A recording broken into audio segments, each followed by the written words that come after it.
বিশ্বকবি রবীন্দ্রনাথ ঠাকুরের প্রয়াণ দিবসে প্রতি বছরই কুষ্টিয়ার শিলাইদহে কুঠিবাড়িতে নানা আয়োজন থাকলেও এবারের চিত্র ভিন্ন।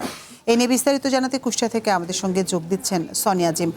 সনি, প্রতি বছরই তো কুঠিবাড়িতে নানান ধরনের আয়োজন থাকে এই দিনটিকে ঘিরে, তো এবছর সেখানে কোনো আয়োজন নেই কেন? জেলা প্রশাসন কি বলছে এই বিষয়ে?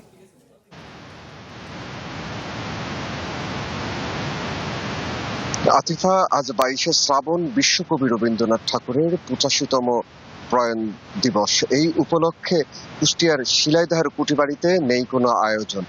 আমি এই বিষয়ে জেলা প্রশাসনের সাথে কথা বলেছিলাম। তিনি বলেছেন যে সাংস্কৃতিক মন্ত্রণালয়ের আয়োজনে এই স্থানে একটি মাত্র আলোচনা সভার মধ্য দিয়েই এই প্রয়াত দিবসের সকল আয়োজন শেষ হয়েছে। তো বিশ্বকবি রবীন্দ্রনাথ ঠাকুর এই শিলাইদহের কুঠিবাড়িতে বসেই তার কালজয়ী গীতাঞ্জলি রচনা করেন এবং তার ছোট বড় মিলিয়ে প্রায় 3000 কাব্য রচনা করে এই শিলাইদহের নিবৃত এই কুঠিবাড়িতে বসেই তিনি কিন্তু তার যে কালজয়ী যে কাব্যগুলো এবং ছোট রচনা বেশিরভাগ চিত্রই কিন্তু এই কুঠিবাড়িতে বসেই তিনি রচনা করেন। তো সেই স্থানে আয়োজন না থাকায় কিন্তু রবীন্দ্র প্রেমীদের মনে ব্যাপক কিন্তু ক্ষোভের সৃষ্টি হয়েছে। তারা বলছেন যে জন্মবার্ষিকী উপলক্ষে থাকে, তার প্রয়াণ দিবস উপলক্ষে কিন্তু কোনো আয়োজনই কিন্তু নেই। এই বিষয়ে তারা বলছেন, তারা বরাবরই বলছেন যে সাংস্কৃতিক মন্ত্রণালয়ের আয়োজনে কিন্তু জন্মবার্ষিকী নেই, কিন্তু এই প্রয়াণ দিবসেও কিন্তু নানা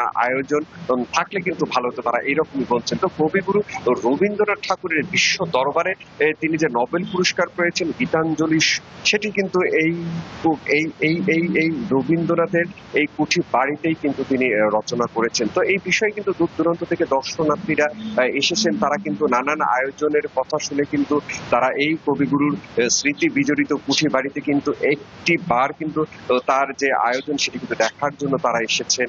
তারা বলছেন যে নানান আয়োজন সত্ত্বেও কিন্তু কোনো আয়োজন না থাকে তারা কিন্তু ক্ষোভ প্রকাশ করছেন। তো এই বিষয়ে আমি জেলা প্রশাসকের সাথে কথা বলেছি, তিনি কিন্তু বলেছেন যে সাংস্কৃতিক মন্ত্রণালয় এবং জেলা প্রশাসনের যে আয়োজনটি থাকে প্রতিবারে নেই, এবার কিন্তু সীমিত পরিসরে করা হয়েছে এবং সীমিত ভাবেই কিন্তু আয়োজন শেষ করবেন তারা, এমনটি জানাচ্ছেন। তো এই কুষ্টিয়ার শিলাইদহ কবিগুরু রবীন্দ্রনাথ ঠাকুরের কুঠি বাড়ি থেকে তার প্রয়াত দিবসে এই ছিল আমার কাছে সর্বশেষ। আতিফা।